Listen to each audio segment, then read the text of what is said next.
A graça e a paz do Senhor Jesus, meus irmãos, um bom dia a todos, um bom domingo, que Deus nos abençoe no início dessa EBD, que Deus esteja no controle de todas as coisas, que possamos sair daqui edificados, né, com mais um ensinamento da palavra do Senhor, e os irmãos que estão na sua casa também, né, que receba aí os ensinamentos, a edificação da parte do nosso Deus.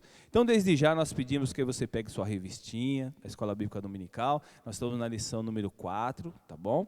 E também o seu cantor cristão, para junto conosco entoarmos hinos de louvor e adoração ao nosso Deus. E já vamos iniciar então orando, pedindo a Deus, conversando com o nosso Deus, pedindo a direção de Deus na nossa vida, né? Que o Espírito Santo de Deus esteja nos iluminando, tanto o professor Caio que já está aqui, que vai ministrar o ensinamento da palavra do Senhor, como a minha vida também, que vou fazer a reflexão. O irmão Pedro também que está aqui já com o seu violão, para adorar a Deus. Mendes na imagem e som, vamos pedir que Deus esteja nos abençoando, que tudo ocorra bem, porque Deus é merecedor que nós façamos o melhor para Ele. Então vamos orar. Pai, nós te agradecemos por essa manhã gloriosa e maravilhosa. Te agradecemos pela noite de sono que tivemos. Deitamos, dormimos e acordamos. Porque é interessante, Deus, alguns deitam e não conseguem conciliar no sono. Nós agradecemos que deitamos e dormimos. Acordamos também, porque nesse momento nós estamos ali entregues ao Pai. E o Senhor nos fez acordar. E queremos te agradecer por acordar também. E estamos aqui com esse grande privilégio de estarmos aqui na Tua presença, Senhor, para aprender da Tua palavra, para entoar hinos e louvores ao Teu nome. Esteja nos abençoando, direcionando a nossa vida. Que Teu Espírito Santo tenha liberdade através de cada um de nós, ó Deus. Para que o Senhor venha aceitar o nosso culto e que chegue diante do Senhor com um cheiro agradável, Senhor. Com um aroma agradável ao Senhor. Nós te agradecemos, ó Deus, por tudo, desde já, no nome do Teu Filho amado Jesus. Amém. Hino de número 148, Hora Bendita, que nós estamos falando sobre oração, e esse é o hino do tema da nossa lição. Hora Bendita, 148.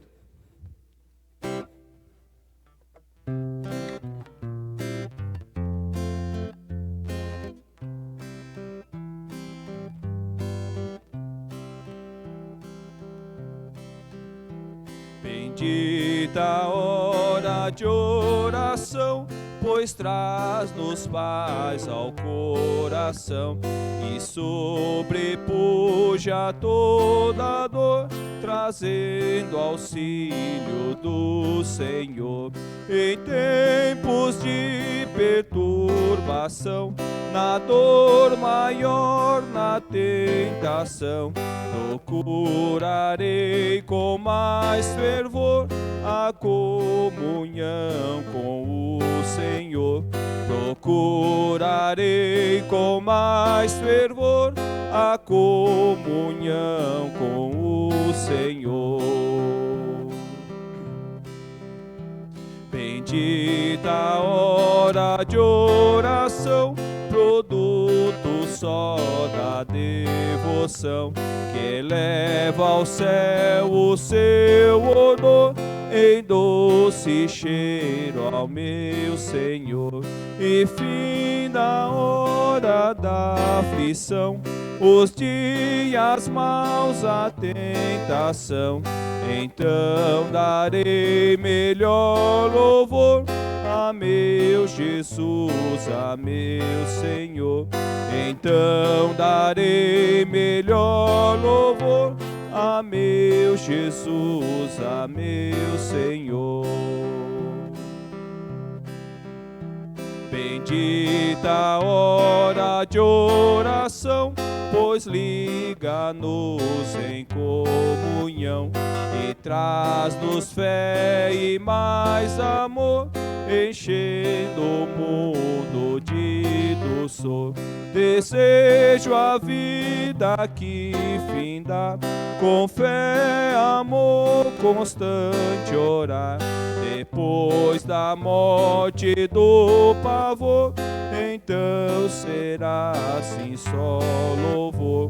Depois da morte do pavor, então será assim só louvor.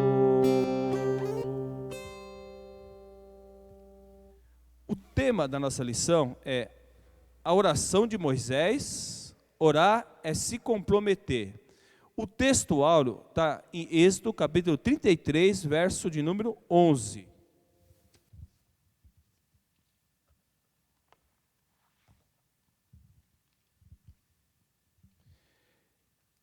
Êxodo 33, verso número 11. Então, Deus, o Senhor, falava com Moisés face a face, como quem conversa com seu amigo. Depois Moisés retornava ao acampamento. Contudo, o jovem Josué, filho de Num, que servia a Moisés como seu auxiliar, não se ausentava de dentro da tenda. Então esse é o texto áureo da lição, que o tema é oração de Moisés. Orar é se comprometer. Vamos cantar mais um hino, de número 206.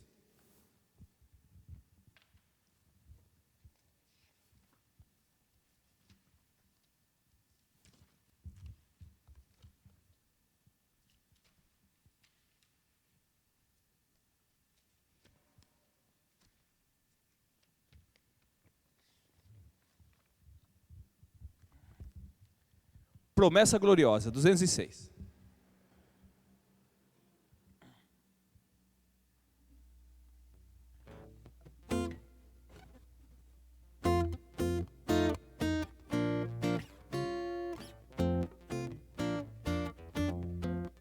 Vitória como a de Jesus, ninguém jamais ouviu. Morrendo numa ignóbil cruz, a paz nos conseguiu. Ó, vinde todos de graça obter salvação e paz trazidas por Jesus. Ó, vinde já dele receber o dom que pela fé nos vem da cruz.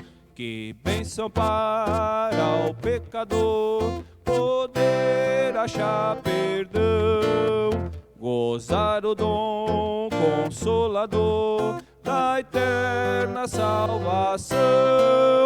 Ó, vinde todos de graça obter salvação e paz trazidas por Jesus.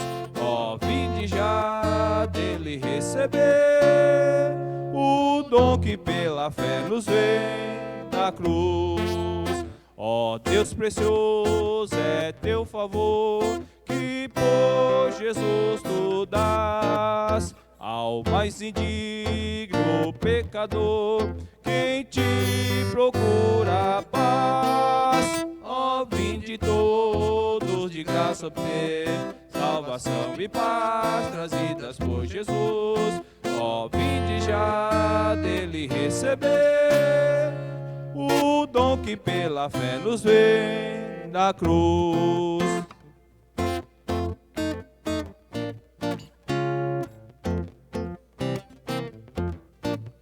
Ó, tu que estás na escuridão, sem Deus, sem fé, sem luz, escuta a voz de salvação e rende-te a Jesus. Ó, vinde todos de graça obter salvação e paz trazidas por Jesus. Ó, vinde já dele receber o dom que pela fé nos vem da cruz. Amém. Louvado seja o nome do nosso Deus. Quero convidar já o professor Caio. Eu vou orar e passar a palavra para o Caio, que vai nos trazer a ministração. Querido Deus, mais uma vez te agradeço pela vida do Caio, muito obrigado pela sua vida, estendendo também a sua esposa, esteja abençoando, Senhor, a vida da Sandra, a vida do casal, que eles continuem juntos, ó Deus, trilhando esses santos caminhos do Senhor. Pai, eu quero te pedir nesse momento que o Caio tenha...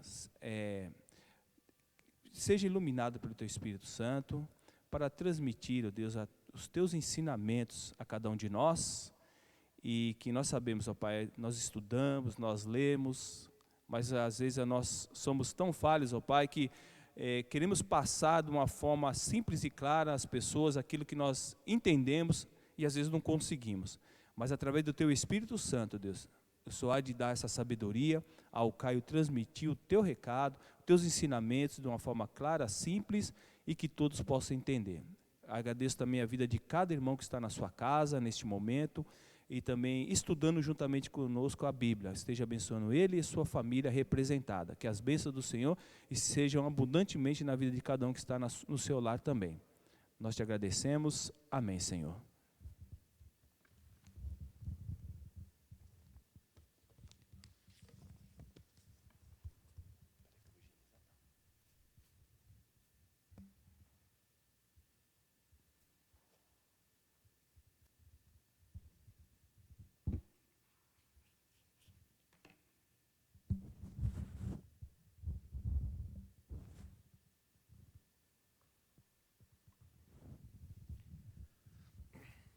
Saúdo os irmãos com a graça e a paz do Senhor Jesus, assim como o pastor já fez, eu também estendo, esse desejo da graça do Senhor Jesus em nossos corações.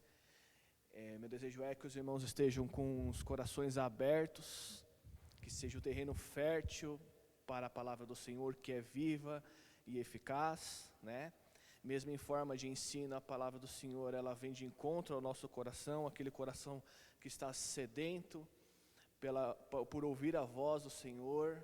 Então sempre nós devemos nos chegar, assim como o pastor orou, com humildade diante do Senhor, sabendo que nós somos apenas instrumentos na mão de Deus, que é um privilégio, ser incumbido de trazer a palavra do Senhor.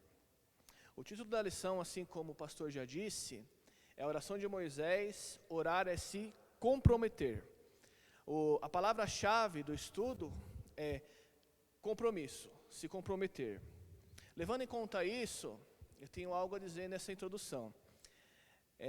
Para nós sermos um bom funcionário em nosso trabalho, para nós executarmos bem qualquer tipo de trabalho que nós fazemos, é necessário comprometimento.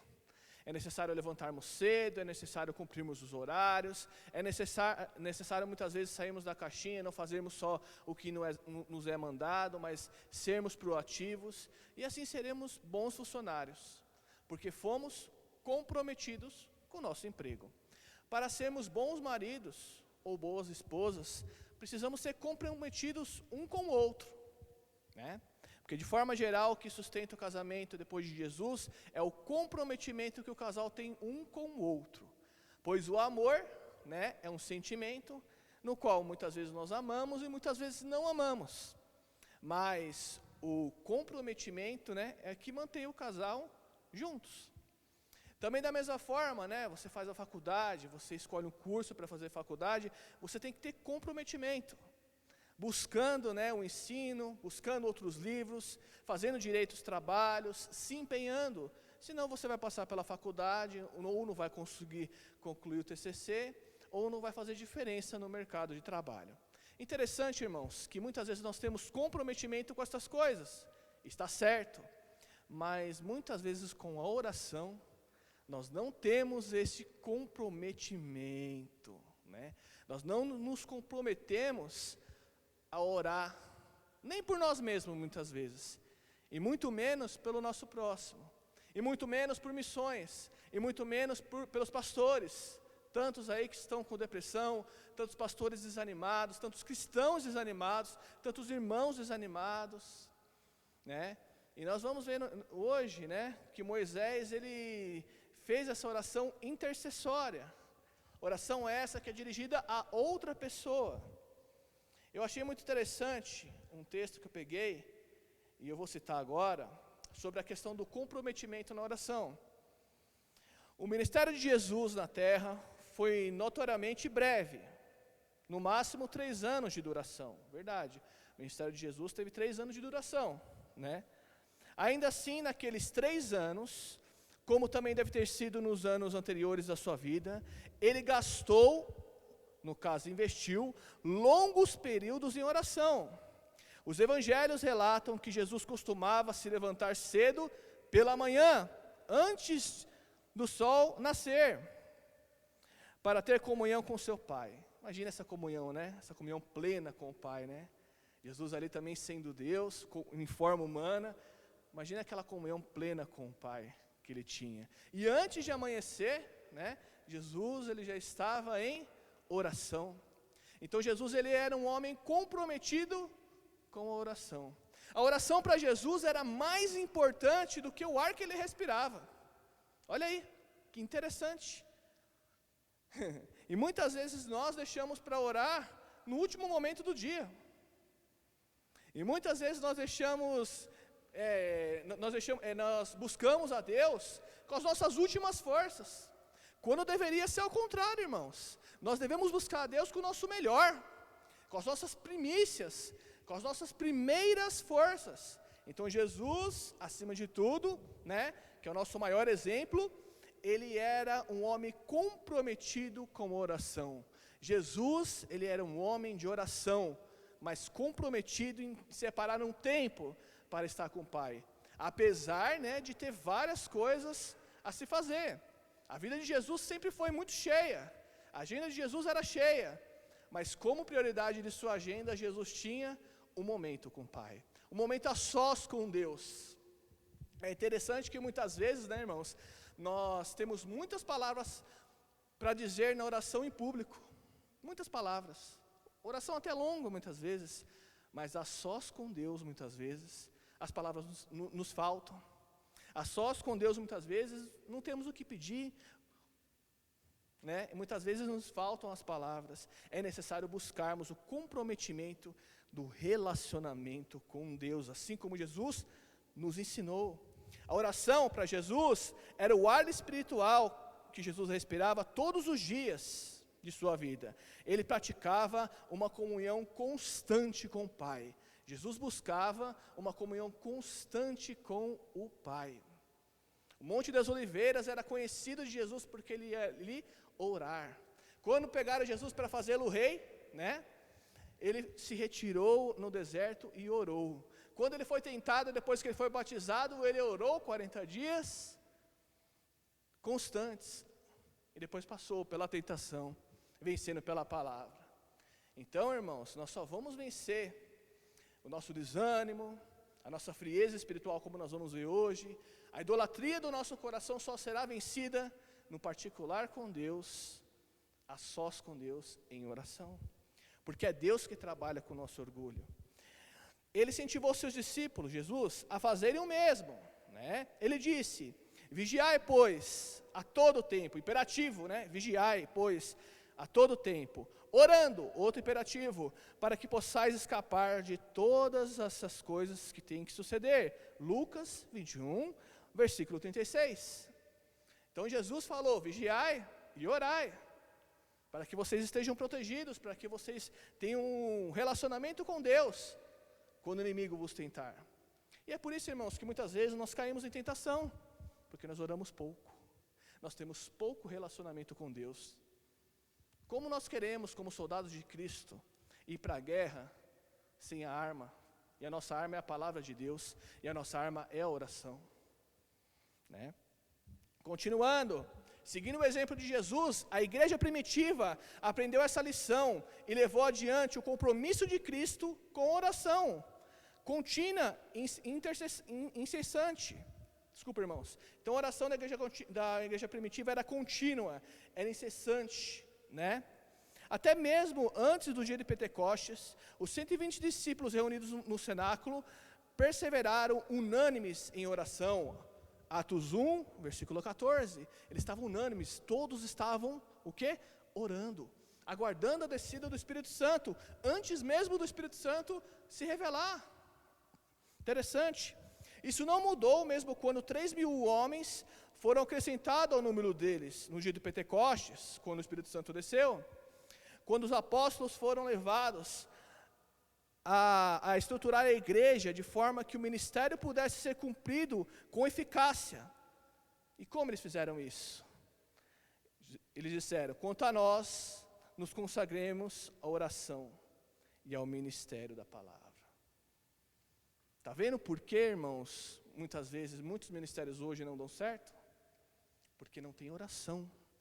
Os próprios apóstolos falou, nós vamos nos dedicar à oração e depois à pregação da palavra.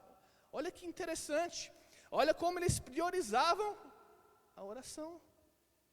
E muitas vezes nós não conseguimos ficar sós com Deus nem 10 minutos. É uma grande realidade, irmãos, infelizmente, né? Continuando, durante o curso da sua vida, o apóstolo Paulo exemplificou esse compromisso com a oração.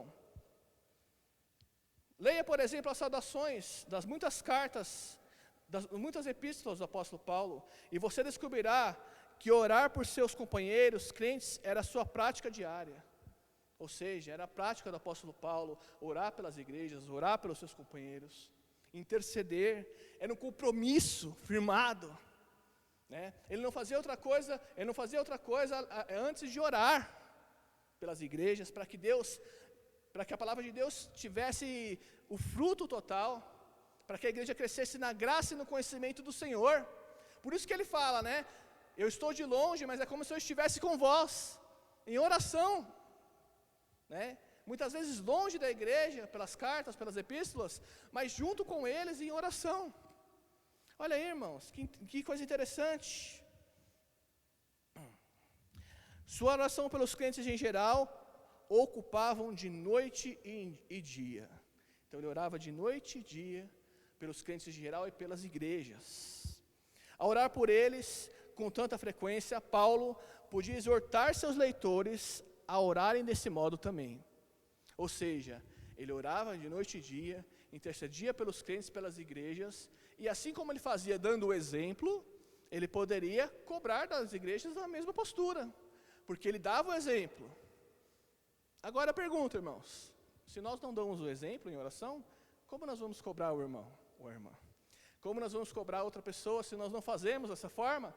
Aí nós seremos hipócritas, que nem os escribas e fariseus, ou talvez nós tenhamos entendido de forma errada a oração, que nem eles entenderam, né, como uma prática que tem que ser vista pelos homens, mas nunca alcançava o coração de Deus. A oração, acima de tudo, tem que alcançar o coração de Deus. Ele ordenou aos filipenses que parassem de andar ansiosos, e em vez disso os aconselhou: em tudo, porém, sejam conhecidas diante de Deus as vossas petições, pela oração e pela súplica, com ações de graças. Filipenses 4:6. Olha aí, a igreja de Filipos estava ali ansiosa, eles estavam ansiosos. Ele falou: calma, contudo, todas as vossas petições sejam conhecidas diante de Deus. Orem, olha aí. O que ele falou para a igreja de Filipe.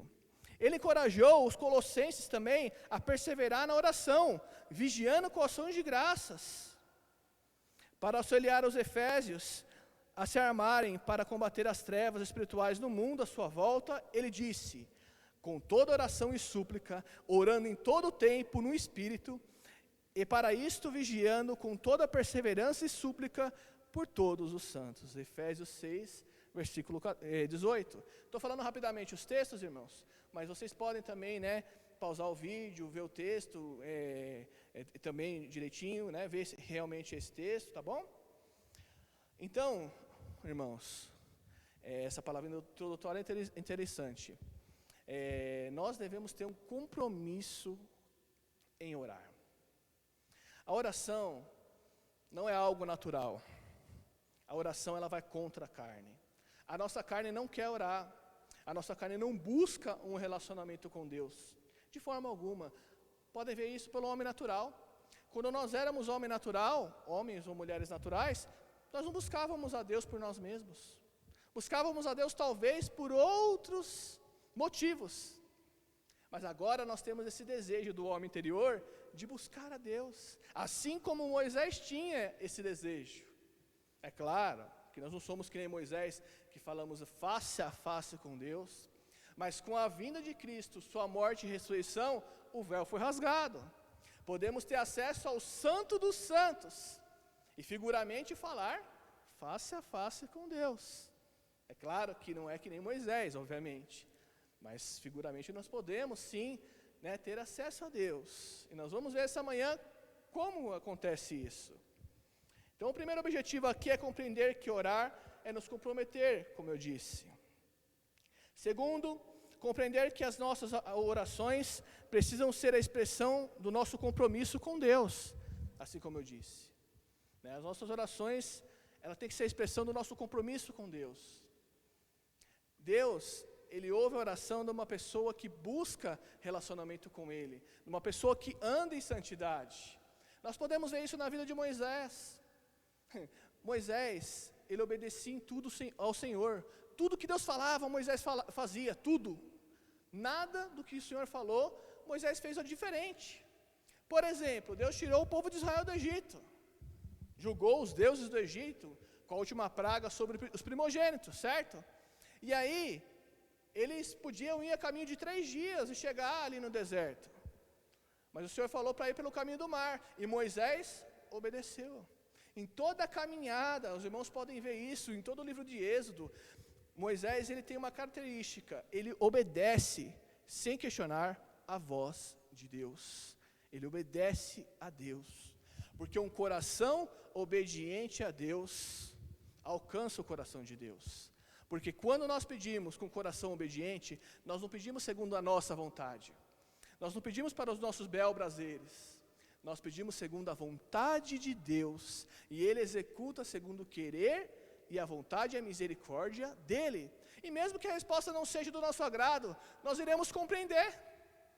Deus não é obrigado a fazer tudo o que nós pedimos ou falamos em oração. Mas nós vamos compreender quando nós estamos com o coração voltado ao Senhor. Nós vamos compreender que o tempo não é nosso, que o tempo é dEle. Nós vamos compreender que tudo coopera para o bem daqueles que amam a Deus. Nós vamos compreender que se Deus falou não agora, tem um motivo lá na frente. Nós vamos compreender que Deus não faz nada errado, não faz nada por acaso. E que as nossas vidas estão nas mãos dEle. E se as nossas vidas estão nas mãos dEle, não temos o que temer. Não temos o porquê ficar ansiosos, que nem a igreja de Filipe ficou. Devemos orar. Sim, devemos orar pela nossa igreja. Devemos orar pelos nossos missionários. Devemos orar por aquelas pessoas que se perdem. Devemos orar sim por aquelas pessoas que estão frias e fracas na fé. Porque nós vamos ver hoje o episódio do bezerro de ouro. Moisés estava demorando ali no Monte Sinai, face a face com Deus. Estava ali há mais ou menos 30 dias, e o povo apertou Arão, isso está escrito em Êxodo 32, e o povo apertou Arão, mas ali quando o povo falou com Arão, não era uma conversa pacífica, o povo foi para cima de Arão. E aí? Não foi Moisés que tirou a gente do Egito? Cadê ele? Ele morreu lá em cima, devia estar em pecado, talvez eles pensaram isso. A palavra não diz isso, né? Claro que não, mas devia estar em pecado, foi fulminado lá em cima e não vai descer mais. Não puderam esperar mais os 10 dias, né? No 30º dia já queriam que Moisés descesse. E a palavra diz que Arão foi lá, né? Pegou os pingentes de ouro, colocou no buril e fez o bezerro de ouro. Interessante, o texto diz isso, mas parece que ele fez aleatoriamente, né? Vou jogar isso aqui. Aqui saiu esse bezerro. Ele até diz isso para Moisés depois, Arão, né? Se desculpando. Mas não foi isso que aconteceu, não. Porque no Egito, os deuses, muitas vezes, o deus Apis, por exemplo, era representado na forma de um touro, de um bezerro. E a estrutura do deus era de madeira, de acaia, né, a estrutura, e ele era banhado a ouro. Então ele tinha bem na mente dele, Arão, como viveu muito tempo no Egito, como eram os deuses do Egito. E é interessante notar isso. Vamos ao texto bíblico, vamos à palavra, irmãos. Êxodo 32. Êxodo 32. Só um minutinho, irmãos.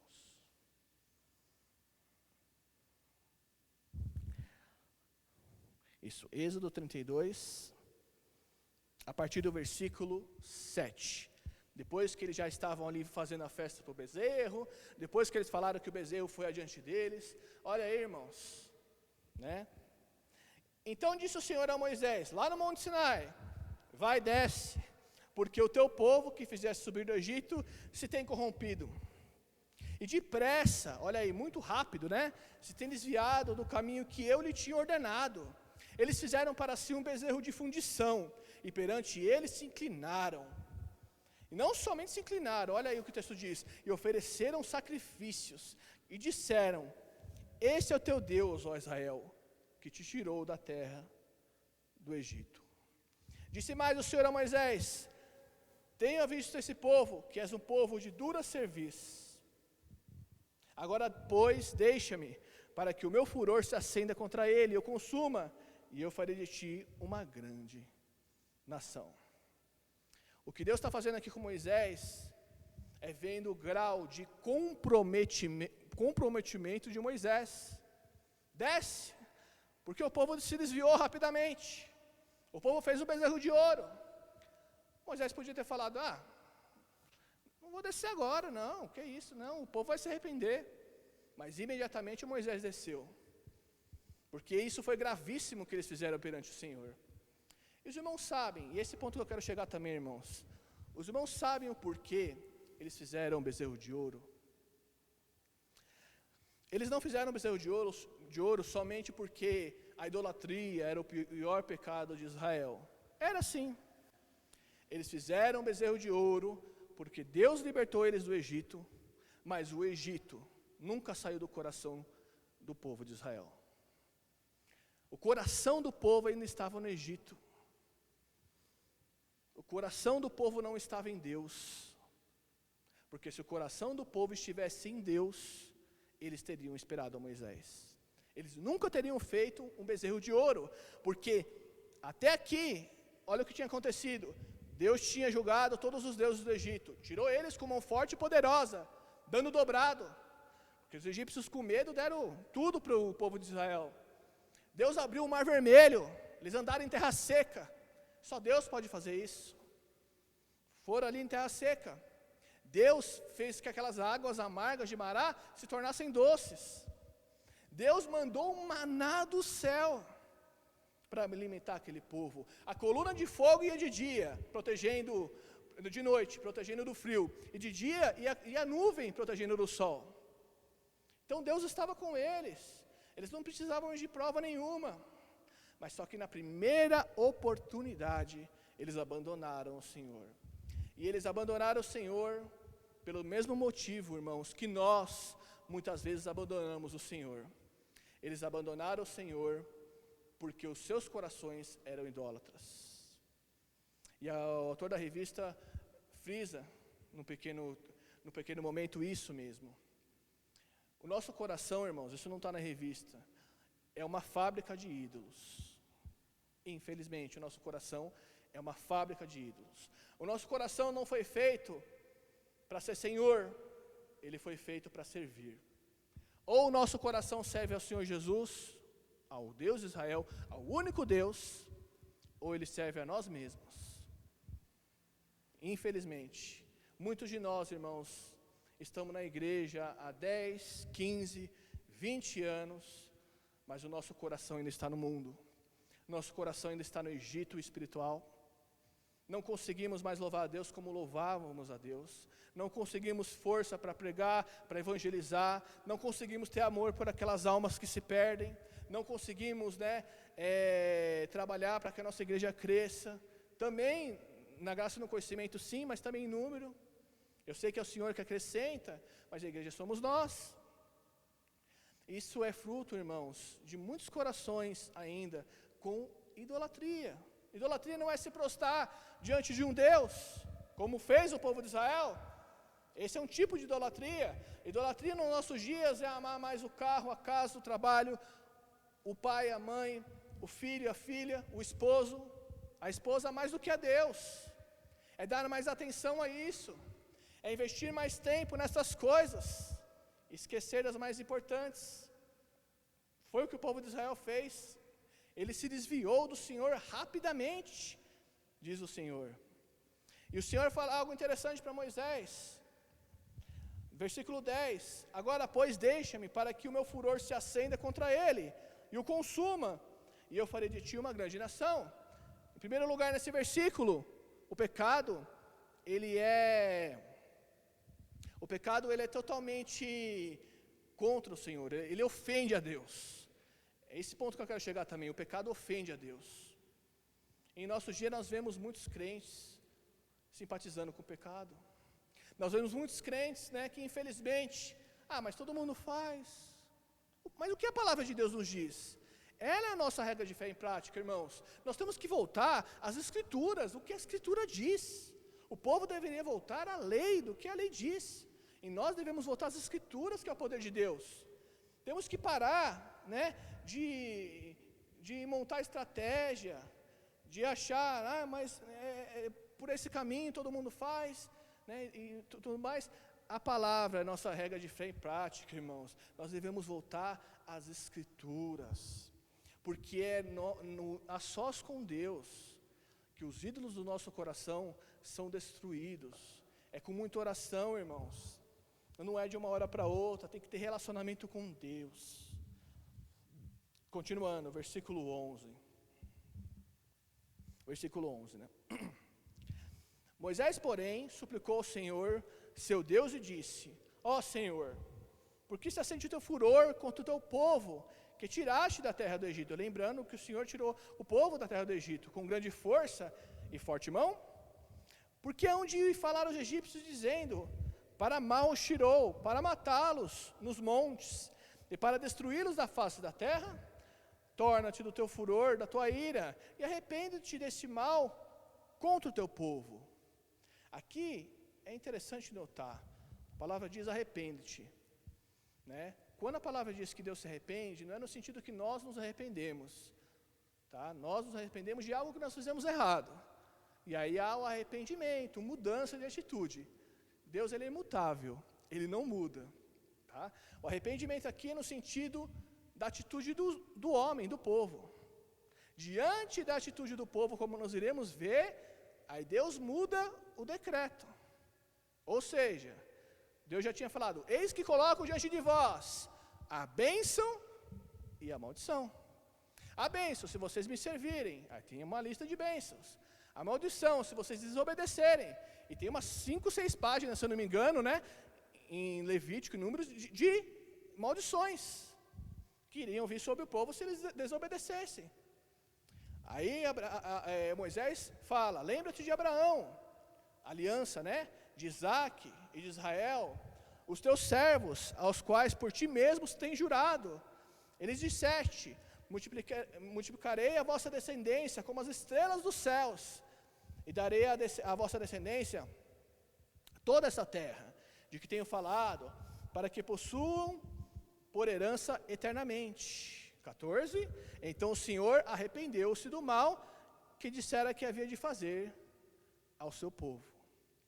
Interessante, aqui quando Moisés roga pelo povo, Moisés, ele não está fiado em suas próprias obras. Moisés não chega para Deus e fala assim: mas eu tenho andado na tua presença, como muitos de nós falamos, né, irmãos? Mas eu tenho andado na tua presença, mas eu vivo santidade, mas eu falei face a face com o Senhor. O Senhor tem que me ouvir, colocando Deus na parede, como muitos hoje. Moisés não fez isso. O que Moisés fez aqui?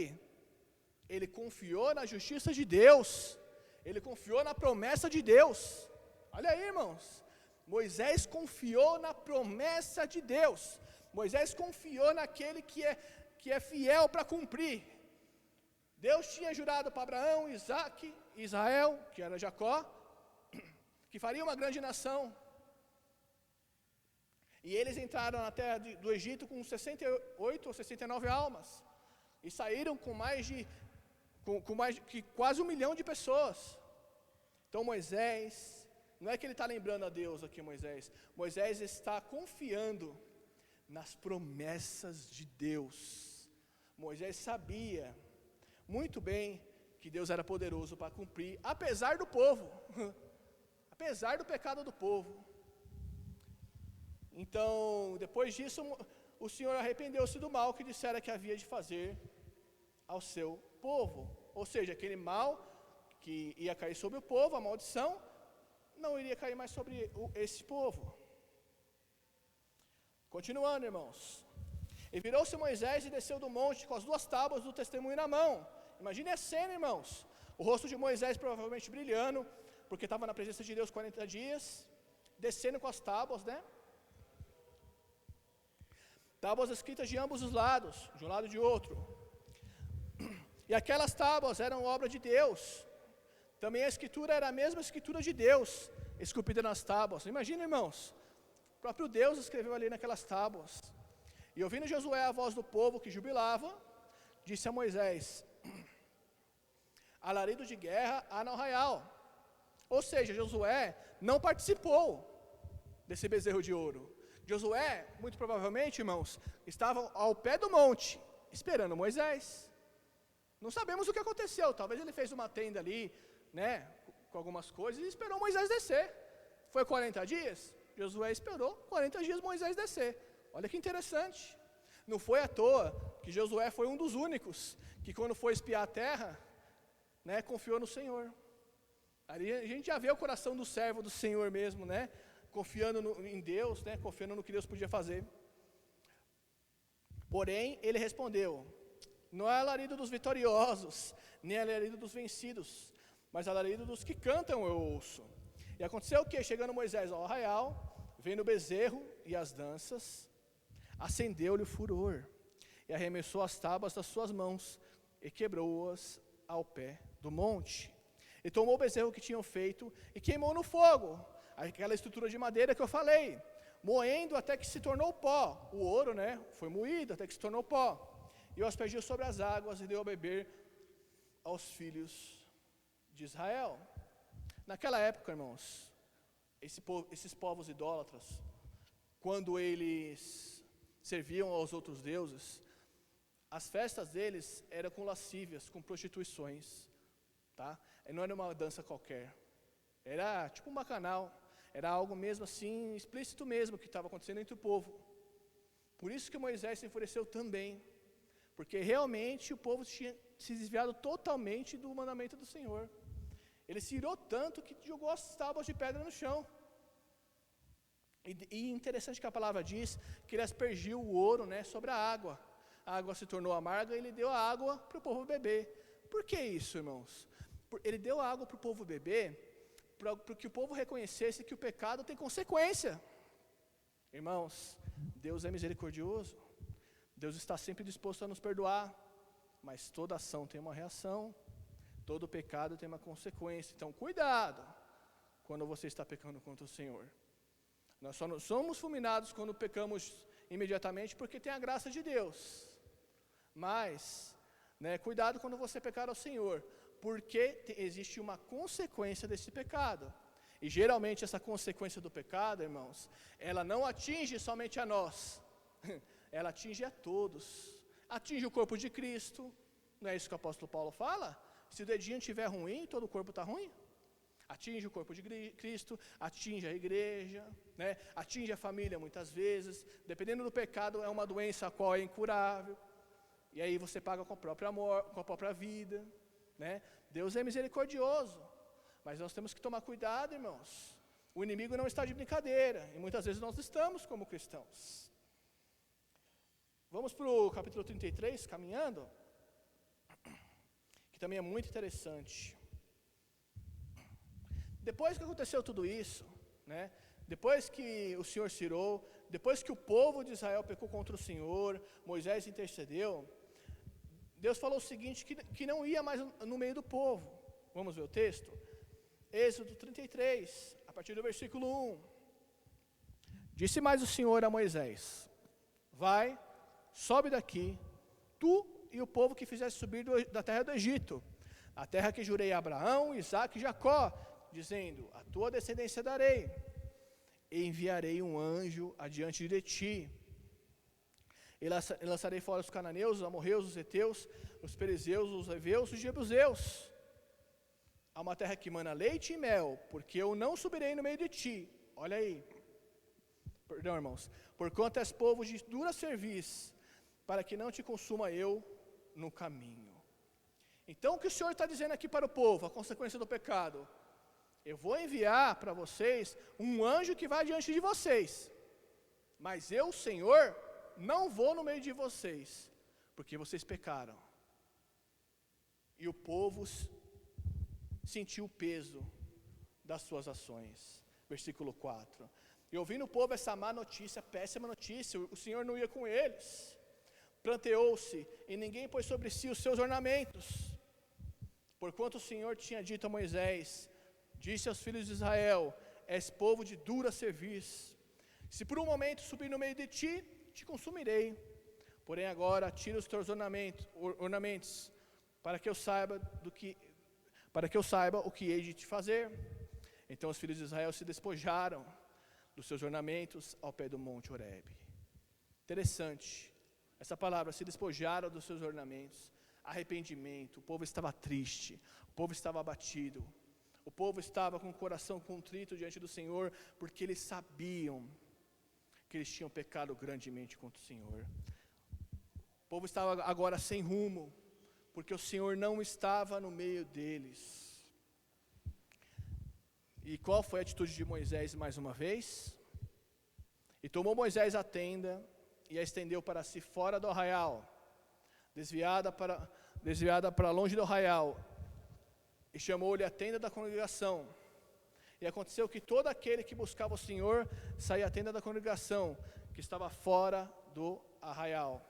E acontecia que, saindo Moisés à tenda, todo o povo se levantava, e cada um ficava em pé à porta da sua tenda, e olhava para Moisés pelas costas, até ele entrar na tenda. E sucedia que, entrando Moisés na tenda, descia a coluna de nuvem, e punha-se à porta da tenda, e o Senhor falava com Moisés. E vendo todo o povo a coluna de nuvem, que estava à porta da tenda, todo o povo se levantava, cada um à porta da sua tenda, adorava. Versículo 11, e falava o Senhor a Moisés, que é o texto áureo, né? Face a face, como qualquer fala com seu amigo. Depois tornava-se ao arraial, mas o seu servidor, o jovem Josué, filho de Num, nunca se apartava do meio da tenda. Versículo 12, e Moisés disse ao Senhor, eis que tu me dizes, faze subir este povo, porém não me fazes saber a quem hás de enviar comigo. E tu disseste, conheço-te por nome, também achaste graça aos meus olhos. Agora, pois, Moisés novamente intercedendo, se tenho achado graças aos teus olhos, rogo-te que me faça saber o teu caminho, e conhecer-te-ei, para que ache graça aos teus olhos, e considera que esta nação é o teu povo. Disse, pois, irá minha presença contigo para te fazer descansar. Então, versículo 15, então ele disse, se tua presença não fores conosco, não nos faça subir daqui. Irmãos, muitas vezes nós fazemos atitudes sem consultar ao Senhor.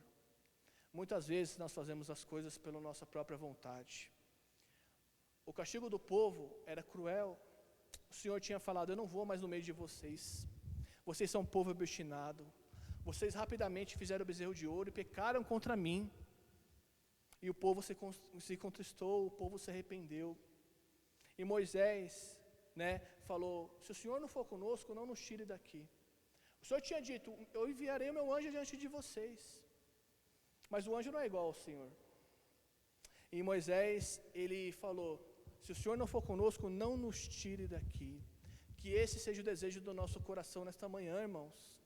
Que se o Senhor não for no negócio, se o Senhor não for conosco, que nós não venhamos a sair do lugar. Quantas coisas nós fazemos errado por não consultar o Senhor. Quantas decisões precipitadas nós temos por não consultar o Senhor. Em nossos dias, nós temos que tomar cuidado com uma coisa, irmãos. Sabia que nós podemos viver como se Deus não fosse necessário? É uma grande realidade.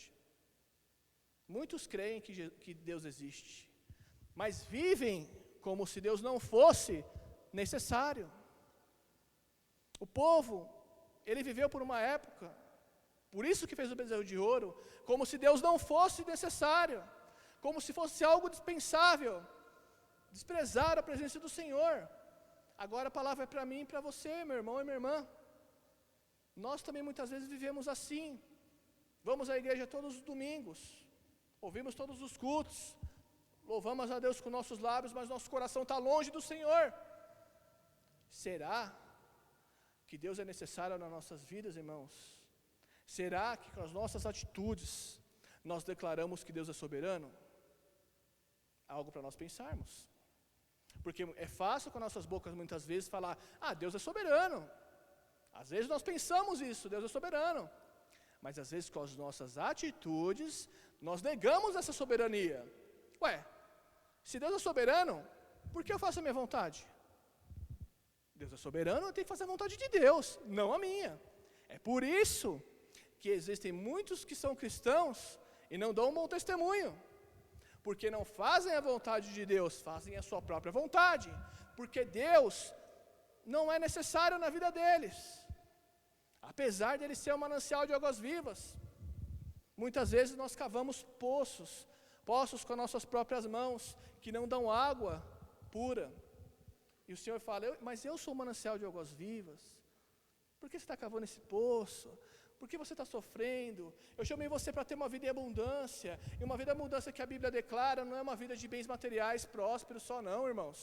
Uma vida em abundância é a paz do Senhor que excede todo entendimento. É a alegria, é a comunhão com os irmãos, com a igreja. Interessante, né, irmãos, que muitas vezes nós buscamos as bênçãos materiais e nos esquecemos das espirituais. Moisés não esqueceu da espiritual. Ele falou, se o Senhor não for conosco, nem nos tire daqui. Vamos ficar no mesmo lugar mesmo, não precisa nos tirar daqui. Porque Moisés sabia que se o Senhor fosse com eles, eles teriam vitória. A promessa seria cumprida. E ele sabia que se o Senhor não fosse, a derrota era certa.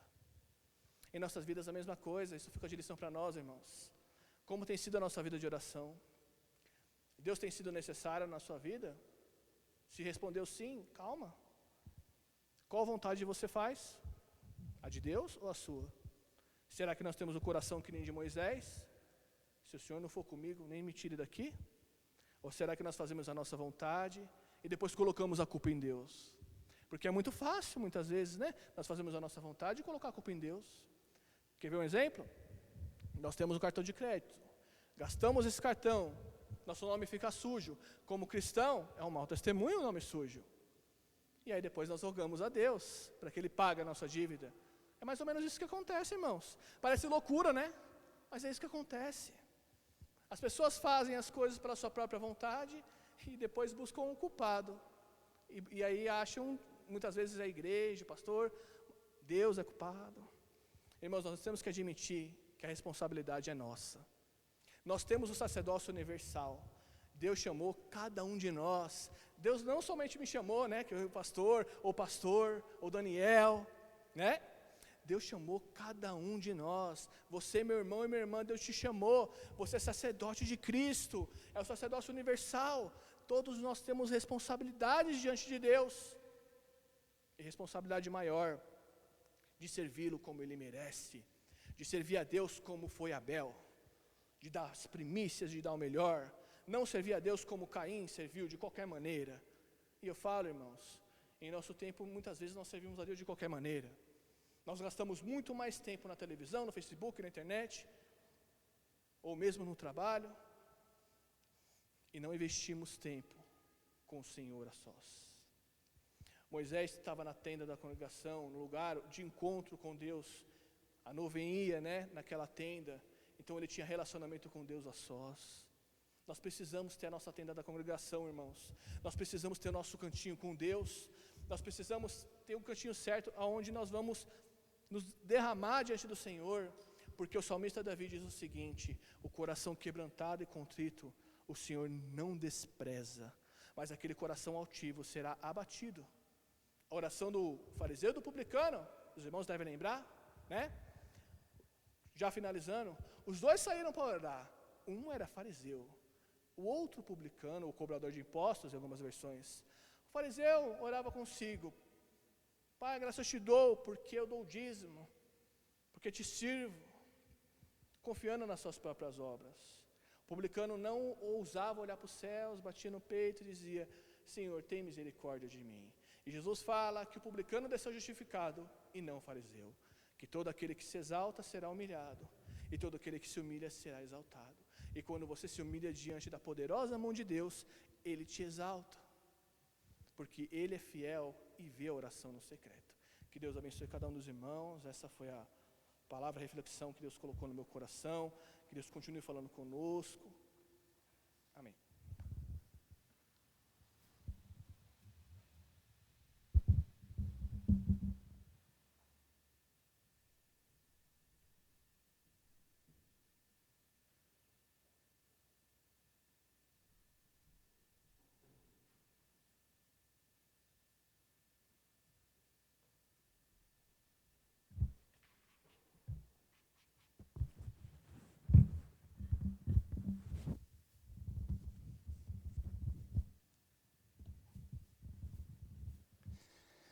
Nós agradecemos por essa lição.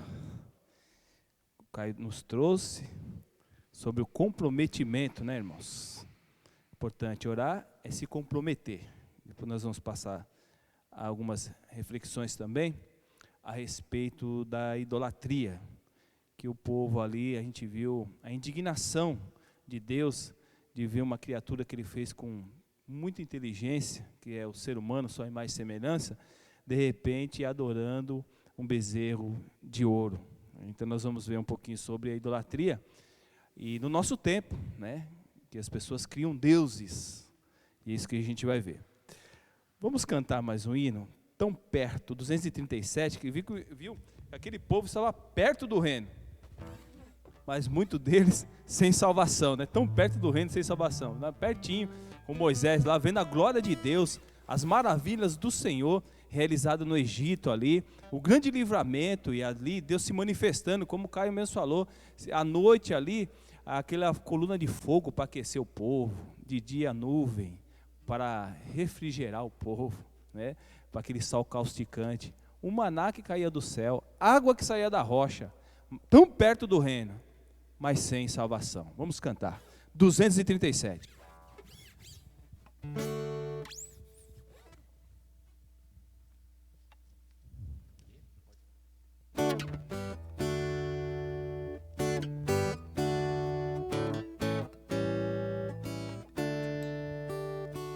Tão perto do reino, mas sem salvação. Tão perto, porém sem Jesus, sem perdão. Deixai os pecados e o vosso temor. Chegai-vos agora a Jesus Salvador. Ó, vinde a Jesus,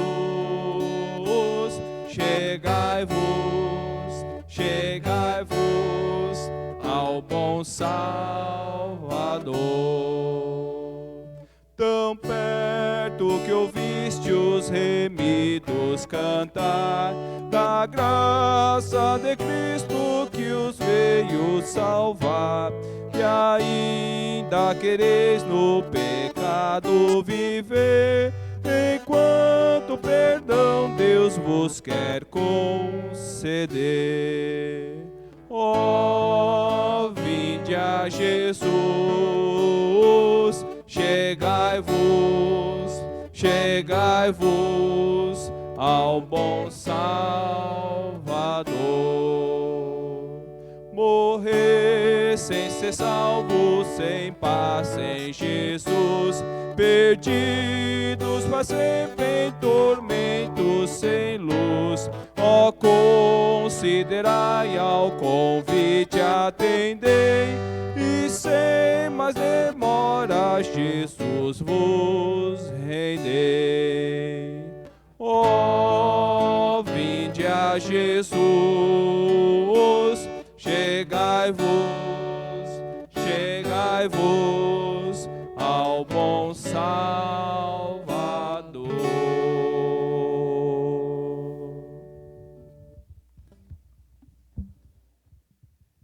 Obrigado, irmão Pedro. Vamos passar a reflexão, falando sobre a idolatria no nosso tempo também, né?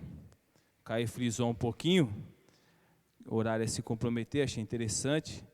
Então, a gente vemos pessoas compromissadas com Deus, são pessoas de oração. Não tem como falar a pessoa que eu sou pessoa de oração, eu oro tudo, quando a gente vai ver, não tem compromisso com Deus e nem com as coisas de Deus. Então fica difícil a gente entender uma pessoa de oração assim, porque quando nós começamos a orar, Deus ele vai trabalhar esse comprometimento em nossos corações. Ele trabalha esse comprometimento. Então não tem como falar que a pessoa é de oração se a gente não vê um comprometimento dele com Deus e com a obra do Senhor. Então eu quero falar sobre a idolatria no nosso tempo, que nós nos arrogamos e falamos, a gente não tem idolatria, por quê? Porque não tem uma imagem na casa, não tem uma imagem, não carrega a imagem no carro, não tem uma imagem de algum santo, denominado santo, de forma visível. Porém, há deuses criado na mente do ser humano, e às vezes criado na mente do dito evangélico. Isso nós vamos ver, deuses que as pessoas criam, deuses da sua mente, deuses segundo os seus belos prazeres. Introdução. O touro que o Caio frisou também, era um símbolo de força e vitalidade. O touro era no Antigo Oriente o símbolo por excelência da fecundidade masculina, por isso que eles tinham esse touro como um deus, tá? Então no Oriente, no Antigo Oriente, e vários deuses eu tinha como emblema, principalmente em Canaã, havia Baal, o deus Baal, ao lado de um touro também, mostrando que a sua fertilidade, a sua força e fertilidade, fecundidade masculina, tá? E no texto fala do bezerro. Por que bezerro? Era um sinal de menosprezo, não foi nem um touro, foi um bezerro de ouro, que era um sinal de menosprezo ali. Então a gente vê que Arão, ele queria e não queria. Arão ele não teve uma posição firme, um comprometimento, tanto com Deus como Moisés. Porque Moisés o deixou, quando ele falou, olha, voltaremos, que foi com Josué, como o Caio bem frisou, Josué com comprometimento também com Moisés, que era o seu auxiliar, ficou aguardando ali Moisés. E Arão cedeu à pressão do povo. Olha só, cedeu à pressão do povo. Então, sinal, ele fez, na verdade, ele dá uma desculpa, que jogou lá os ouros pendentes e saiu aquele bezerro. Não, ele fundiu mesmo. Havia um molde, ele fundiu esse bezerro de ouro. Então, sinal de menosprezo. Na Bíblia, isso eu pesquisei, na Bíblia de estudo espanhol, tá? Muito bem. Arão cede à pressão do povo. É um dos perigos que nós como líderes, temos que tomar muito cuidado, ceder à pressão do povo. Em Êxodo, no capítulo 32, verso 1, vamos ler novamente, para deixar bem frisado para nós. Êxodo 32, começando no verso 1, vai dizer assim, ó: quando o povo de Israel percebeu que Moisés tardava muito a voltar do alto do monte, juntou-se ao redor de Arão e exigiu-lhe: vamos fazer-nos deuses que vão à nossa frente, porque a esse Moisés, a esse homem que nos fez subir da terra do Egito, não sabemos o que lhe aconteceu. Arão consentiu e orientou-os. Olha, consentiu e orientou-os. Tirai os brincos de ouro das orelhas das vossas mulheres e de vossos filhos e filhas e trazei-mos. Então todo o povo tirou das orelhas os brincos e entregaram a Arão. Este, recebendo-os das suas mãos, o fez fundir em um molde e fabricou com esse ouro derretido uma estátua em forma de bezerro. Então o povo exclamou: esta é a figura dos nossos deuses, ó Israel, que vos tiraram da terra do Egito. Olha só, ele cedeu à pressão, moldou um bezerro de ouro e falou: esse é os deuses que nos tirou da terra do Egito. Muito bem. Primeiro, ceder à pressão. Paulo Júnior é um pastor apologético. Ele vai dizer que tem deuses criados na mente do ser humano, no nosso tempo, deuses criados na mente. Como?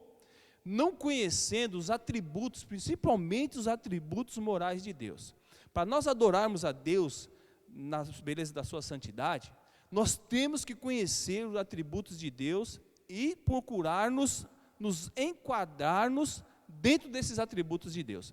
Quando a gente desconhece, ou mesmo se conhece, deixa de lado os atributos de Deus, nós estamos então criando um Deus na nossa mente diferente. Vou dar exemplo. Então, Paulo Júnior, Deus criado na mente.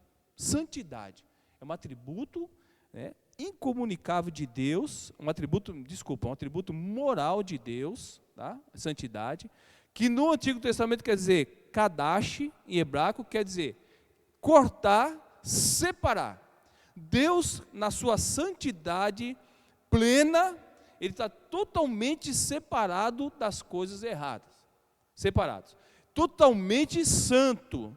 Em Deus não há mancha nenhuma, por isso que Jesus Cristo, ele veio como homem, mas como homem, 100% Deus, que ele só fosse homem, com certeza ele teria alguma falha, somente homem, mas como ele nunca deixou de ser Deus, ele não teve falha nenhuma, totalmente separado do pecado e do erro, não teve nada que pudesse o acusar. Foram 33 anos que ele viveu neste mundo, 3 anos o ministério dele, foi um ministério curto, mas bem profícuo, né? De 3 anos ele fez coisas que homem algum ele vai conseguir na sua vida toda aqui fazer, né, em 3 anos, porém, sem nada que pudessem acusar, santidade plena. Porém, aqueles que são filhos de Deus, Deus procura também transmiti-los, através do seu Espírito Santo, uma vida que seja e exija pureza moral em suas criaturas. Hebreus no capítulo 1, verso 9, olha só. Hebreus capítulo 1, verso 9. Vamos abrir nossas Bíblias lá, Hebreus capítulo 1, verso 9.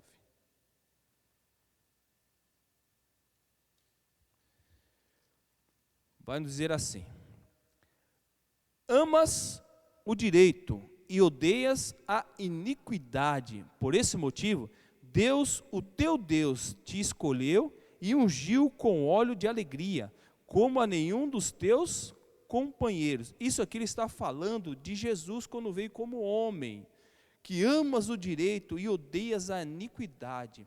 Meus irmãos, dentro disso, dentro dessa santidade de Deus, quando nós recebemos Jesus como Senhor e Salvador da nossa vida, o Espírito Santo habita em nós, nós vamos também ter esse sentimento a respeito do erro e do pecado e da iniquidade. Sentimento do quê? De ódio, odiar o pecado, não a pessoa em si.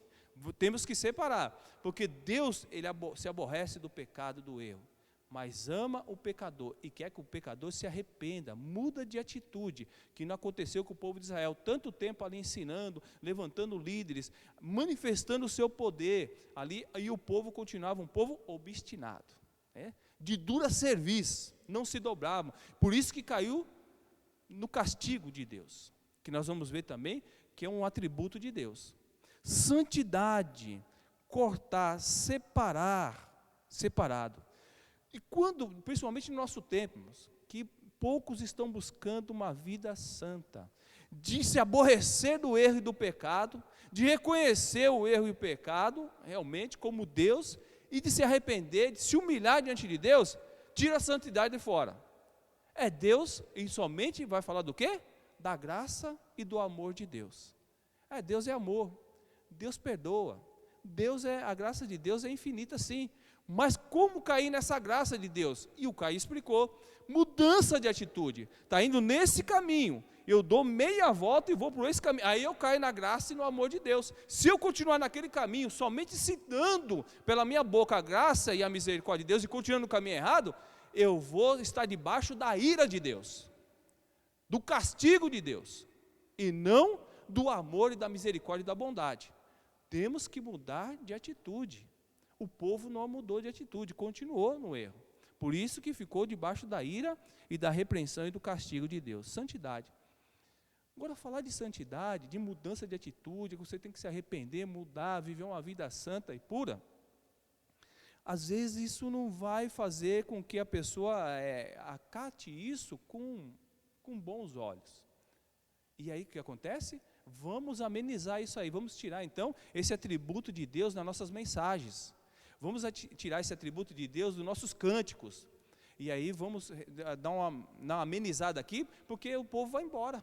O povo não vai querer viver uma vida de santidade. Hoje, vamos lá, porque Deus é amor, Deus é misericórdia, é isso que a gente tem que pregar. Deixa a santidade de lado. Porque se você for pegar sobre santidade, a sua igreja vai esvaziar, muitos não vão querer ouvir, você não vai ter muitos likes, né? É likes que fala? Porque essa mensagem não é uma mensagem que dá ibope. Então, muda um pouco, dá uma amenizada nisso. É tirar a santidade. Então, é criar um Deus segundo a mente daquele. Eu quero um Deus, mas eu não quero um Deus que busque e cobre de mim a santidade. Eu quero um Deus que é um Deus de amor e misericórdia. De santidade, não. Cria um Deus na sua mente. Segundo, retidão, justiça absoluta. Deus, ele é justo e é a justiça absoluta. Deus é infinitamente reto. Salmos 145, verso 17. Salmos 145, verso número 17, vai nos dizer assim: o Senhor é justo em todos os seus caminhos e fiel em todas as suas obras.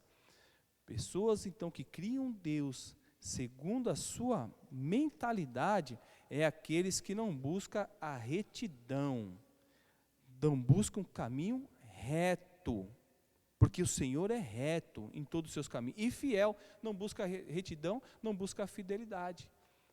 Então, pessoas infiéis nos seus negócios, faz os negócios, não tem fidelidade nos seus negócios, não tem fidelidade, como o Caio mesmo falou aqui, fidelidade numa vida conjugal, não tem um compromisso, um comprometimento em nada no seu trabalho, da sua casa, com a sua esposa, com seus filhos, não há uma retidão, e busca um Deus segundo a sua mente, é um Deus que não cobra retidão, não cobra um caminho reto, e está pensando que está servindo e adorando o Deus vivo e verdadeiro, mas ele está adorando um Deus da mente dele, que é um Deus que não busca santidade, que é um Deus que não busca retidão, que é um Deus também que não busca justiça.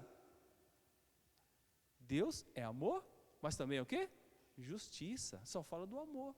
E é bonito, né? Mas é um discurso bonito, você só falar do amor. Não, venha como está e permaneça como está, porque Deus te ama, Deus é amor. Venha e permaneça como você está. Não, isso aí não tem nada a ver. Deus quer ver, e já pararam um pouco com isso, mas muitos falavam, Deus quer o coração. Tá, Deus quer o coração. Mas que tipo de coração? Vamos colocar que Deus quer o coração, mas que tipo de coração? Um coração que busca santidade, um coração que busca retidão e um coração que busca justiça. Justiça. O que é justiça? Tem a justiça retributiva e a justiça remunerativa. Retributiva, irmão, justiça retributiva. O capítulo Hebreus 12, versos 6 e 7, nós vamos ver os filhos de Deus também. Nós somos filhos de Deus, mas se nós não buscarmos a santidade, a retidão, a justiça, olha só em Hebreus capítulo 12, versos 6 e 7. Hebreus, deixa eu só abrir aqui, 12,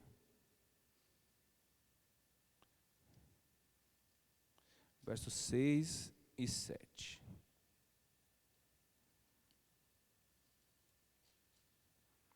Vai nos dizer assim: pois o Senhor disciplina a quem ama e educa todo aquele a quem recebe como filho. Suportai as dificuldades, aceitando-as como disciplina. Deus vos trata como filhos. Ora, qual o filho que não passa pela correção do seu pai? Mas se estáis sem orientação ou sem correção, da qual todos se têm tornado participantes, então não sois filhos legítimos, mas bastardos, filhos sem pai. Mas nós temos um pai que corrige, um pai que castiga ou corrige, disciplina, exorta o filho a que ama. Então, se não buscarmos a santidade, a retidão, a justiça, então nós estamos criando um Deus que é um Deus da nossa mente, e isso é idolatria. Criar Deus na nossa mente é idolatria. Um Deus que tudo pode, venha como está e permaneça. E aí, se for filho, cai na disciplina de Deus. Deus vai corrigir. Como Moisés. Moisés ali separou aqueles que se arrependeram do seu erro e aqueles que ainda continuaram. E aconteceu com o quê? Nós vamos ver que a ira de Deus caiu sobre ele. Deus mandou um anjo e mandou para um lugar e destruiu, com doenças, que falam de doenças terríveis lá com aquele povo. Porque não houve um arrependimento. Criou um Deus segundo a mente deles, um bezerro de ouro. E nós podemos criar um Deus segundo a nossa mente. Um Deus que você faz de qualquer maneira, é um Deus que você, é um Deus servo. Um Deus servo. Eu quero um Deus que seja assim, do meu jeito. E às vezes as pessoas procuram lugares segundo o Deus que ela quer servir. Eu quero um Deus, mas que não cobre muito. Eu quero continuar vivendo da minha vida errada. Eu quero continuar vivendo segundo o século, esse mundo. Então eu vou num lugar onde que a mensagem seja uma mensagem que mostre um Deus segundo o que eu quero servir. Um Deus que não cobre santidade. Um Deus que não cobre justiça, porque, ou não, nem retidão, porque eu tenho eu sonego algumas coisas, eu tenho alguns cambalachos na minha vida e eu não quero que toque ali. Então eu quero um Deus que aceite os meus cambalachos, aceite a minha injustiça, que aceite um caminho torto, não reto, mas um caminho torto, que eu vivo um Deus assim. Então, hoje tem lugares, segundo Deus criado na sua própria mente, e isso é idolatria. Isso é idolatria, um Deus criado na nossa mente, é idolatria. É um Deus que você não fala sobre a ira dele. Deus é amor, é justiça, e Deus também se ira. Deus também fica irado. Pastor, Deus fica irado? Fica irado. Deus fica muito nervoso com as coisas erradas, com o pecado, a pessoa continuando no pecado. Vamos lá voltar em Êxodo capítulo 33? Vamos lá em Êxodo 33, que é o texto da nossa lição. Desculpa, irmão. Êxodo 32, versículo 34. Êxodo 32, 34. Vai, pois, agora e conduze o povo para onde eu te orientei. Eis que o meu anjo irá diante de ti. Entretanto, quando chegar o momento de punir o povo, eu os punirei severamente pelos pecados cometidos. E assim, Deus castigou os israelitas com uma doença avassaladora, porquanto exigiram que Arão lhes fizesse um bezerro de ouro a quem cultuaram. Aí, com doenças avassaladoras, porque Deus se irou com esse povo, Deus se ira também. Aí cuidado, não cair debaixo da ira de Deus. Justiça, e uma justiça severa, porque caíram debaixo da justiça de Deus. Então Deus que não se ira, irmãos, a gente vê mensagens de um Deus somente amor, bondade, benignidade, e a gente não vê pregação e fala que Deus se ira com o erro, com o pecado. É um Deus criado na mente das pessoas. É um Deus que alguns atributos, que são atributos coniventes com a minha vida, eu aceito. Mas os atributos de Deus que é contra, aí eu já não aceito. Então cede, como cedeu Arão. É ceder a esses deuses que o povo quer ouvir. O povo quer ouvir a respeito desses deuses. E aí nós cedemos essa pressão. Aí acabamos preparando. Foi como uma vez, eu não vou citar a igreja, uma vez me convidaram para pregar num culto de jovens. E os jovens daquela igreja, pelo que eu não sabia direito, mas pela que a irmã, ela era líder da mocidade, por ela querer ver meu sermão, e antes, para ver direitinho, porque ela falou assim, olha, os jovens estão começando a vir na igreja, tudo, a gente tem bastante jovem aqui, toma cuidado no que você vai pregar. Eu já entendi a mensagem, eu falei, não, a senhora não vai ver meu sermão, a senhora não vai ver, eu vou pregar, e a senhora depois, se não gostar, não me convide mais, mas eu vou pregar que Deus colocou no meu coração. E preguei, e na verdade acho que ela não gostou mesmo, que nunca mais me convidou. Mas eu preguei aquilo que Deus colocou no meu coração. Por quê? Ela queria que ver meu sermão e cortar algumas coisas para que eu pregasse algo que pudesse agradar os ouvidos daqueles jovens ou daqueles adolescentes.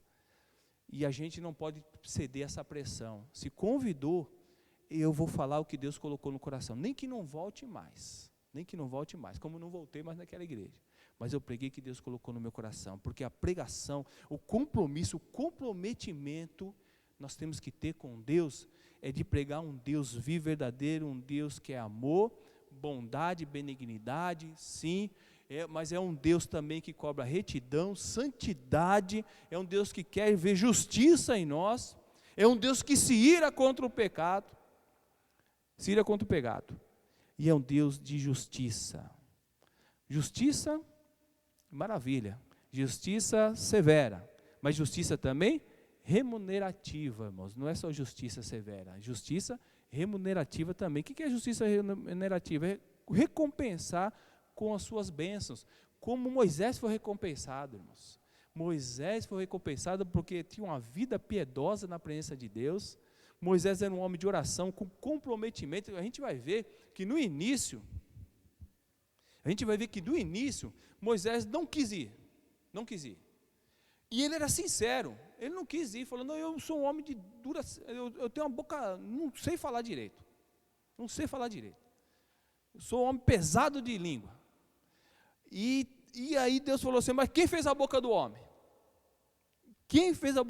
Aí levantou Arão, então Arão vai ser a sua boca, e Moisés falou, olha, mas Faraó e tudo, como é que ele vai me ouvir? Deus ali mostrando os seus milagres, o seu poder, você vai lá no meu poder, não é no seu poder, no meu poder. E quando Moisés então aceitou, e ele se comprometeu, aí ele não voltou mais atrás, ele se comprometeu. E se comprometeu com Deus e se comprometeu com o povo. E é isso que eu vou pregar à noite. Cristão e o comprometimento. Nós temos que ter comprometimento, irmãos, com Deus e também com as pessoas. Não existe isso, eu sempre tenho pregado isso, irmãos. Não existe a pessoa falar que ama a Deus, quando a gente não vê o amor dela com as pessoas. Não adianta a pessoa falar que tem um comprometimento com Deus, quando não tem comprometimento nos seus negócios, com as pessoas. Não tem como falar isso. O que nós temos de vida com Deus, tudo, isso é reflexo que nós vamos ter com a vida com o nosso próximo. E da mesma forma, Moisés, então, com esse comprometimento com Deus, ele falava face a face, mas que maravilha, ficou 40 dias, 40 noites na presença de Deus, não teve nem fome nem nada, por quê? Porque a glória de Deus o alimentou, ali foi um milagre, a glória de Deus, ele não saiu de lá do monte e falou, peraí, deixa eu comer um lanche lá embaixo, daqui a pouco eu volto que eu estou com fome, eu estou com sede. Deus o alimentou, 40 dias e 40 noites na presença dele, que maravilha, hein? Na presença do Senhor. No entanto, a gente vai ver a recompensa de Josué, de ser um comprometimento, ali ficou esperando, não se uniu ao povo que ali levantou o bezerro de ouro para adorar, mas ficou ali esperando, comprometimento, irmãos. E a gente vai ver que Josué foi o sucessor de Moisés, porque teve um comprometimento com Deus e também com o seu líder, ele seguiu os passos ali de Moisés, aprendeu com Moisés e seguiu os passos de Moisés. Então a recompensa, irmãos, não é porque Deus pede as coisas para nós, irmãos, e Deus ele perde ou ele fica devendo favor para nós. Tudo aquilo que Deus nos pede, nós nos esforçamos para viver, há uma recompensa, irmãos. Deus, ele vai nos abençoar quando nós servimos a Ele, um Deus vivo e verdadeiro, um Deus verdadeiramente, não um Deus idólatra da nossa mente, mas um Deus vivo e verdadeiro, que tem esses atributos, a qual nós nos enquadramos a viver nesses atributos de Deus. Hebreus capítulo 6, verso 10. Vamos voltar lá, Hebreus capítulo 6, verso 10.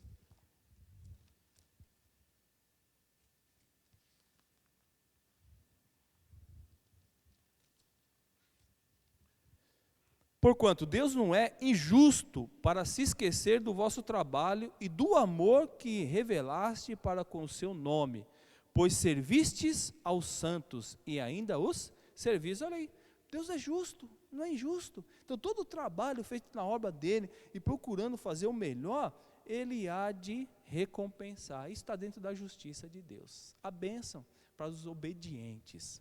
O que Deus ficou indignado, mas que fala que ele até se arrependeu, é que Deus ficou indignado com a desobediência do povo. houve uma indignação de Deus. Arrependimento não que Deus fez assim, ó, eu fiz o homem arrepender, eu errei de ter feito o homem, porque arrependimento é quando a pessoa, não é esse arrependimento humano, esse é uma palavra que cabe ao ser humano. Então colocaram dessa forma, falando que quando o povo muda, Deus também vai mudar. Se o povo continua no erro, cai na ira de Deus. Se o povo muda de atitude, se arrepende, Deus também, ele vai deixar de fazer aquilo que ele falou que faria.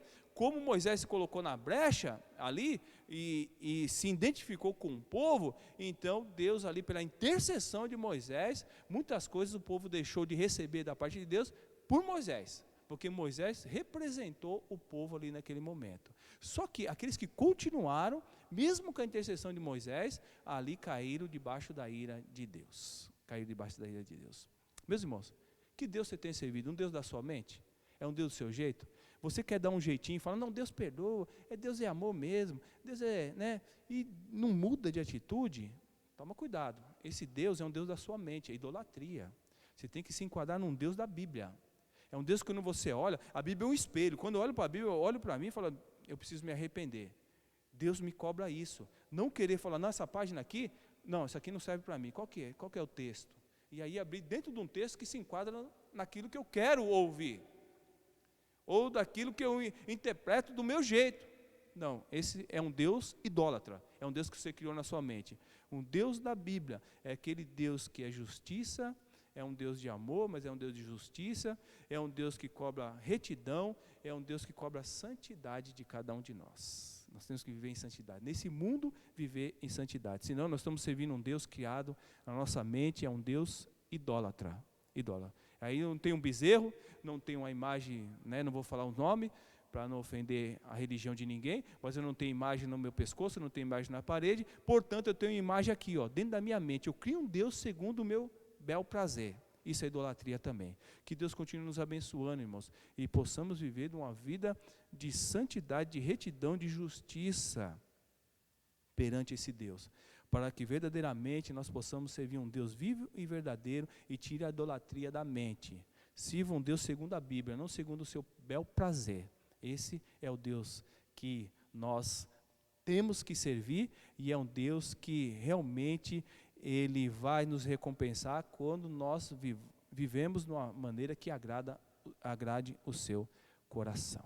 Demais, o Caio bem explicou na lição, o comprometimento e a questão da idolatria também, e que o Espírito Santo continue completando em cada coração a mensagem daquilo que nós tentamos passar, Caio? E às vezes não foi da uma maneira, mas que os irmãos o Espírito Santo possa trabalhar em cada coração. Vamos orar nesse momento, vamos agradecer ao nosso Deus.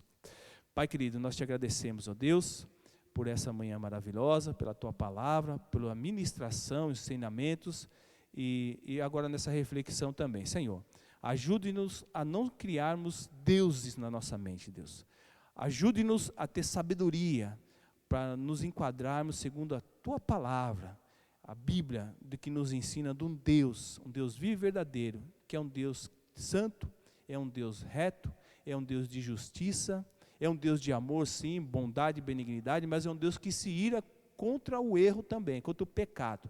E que possamos olhar para nós, ó Deus, quando lemos a tua palavra, quando ouvimos a tua mensagem, e procurar nos converter a cada dia, transformando a nossa vida, de uma vida que agrade ao Senhor. Exemplo do povo de Israel, um exemplo negativo, Deus, de muito deles, que ali criaram um Deus segundo a sua mente para adorar, e isso entristeceu o seu coração. Mas exemplo de Moisés e Josué, que permaneceram com esse comprometimento e tiveram essa vida de oração diante do Senhor. E nós queremos ser assim, ó Deus, a começar de mim, um homem segundo o seu coração, um homem não que queira ser melhor do que ninguém, mas que queira ter uma intimidade, que queira conhecer mais o Senhor, e que eu queira cada vez mais e deseje, Deus, buscar a Ti na beleza da Tua santidade, Deus. Isso nós te agradecemos por essa manhã maravilhosa. Amém, Senhor. Eu tenho um recado rápido, E hoje vai ser o último dia que eu vou entregar as revistinhas, que tem poucas aqui, tá bom? Então o irmão ou a irmã que não pegou ainda, pegue comigo hoje, vou estar até meio-dia, das 11 a meio-dia, entregando o restante das revistas, tá? Então hoje, esse domingo vai ser o último dia. Que tenha um bom almoço, um bom domingo, na paz do Senhor.